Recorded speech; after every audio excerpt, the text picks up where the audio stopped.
Joseph Vijay எனும் நான்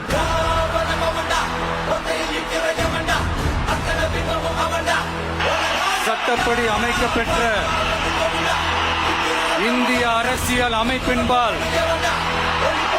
உண்மையான நம்பிக்கையும் மாறா பற்றும் கொண்டிருப்பேன் என்றும் இந்திய நாட்டின் ஒப்பில்லாத முழு முதல் ஆட்சியையும் உரிமையையும் நிலை நிறுத்துவேன் என்றும் தமிழ்நாட்டு அரசின் முதலமைச்சராக உண்மையாகவும் உளச்சான்றின்படியும்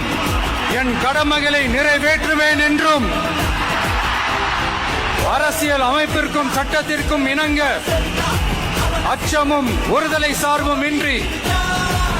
விருப்பு வெறுப்பை விலக்கி பலதரப்பட்ட மக்கள் அனைவருக்கும் நேர்மையானதை செய்வேன் என்றும்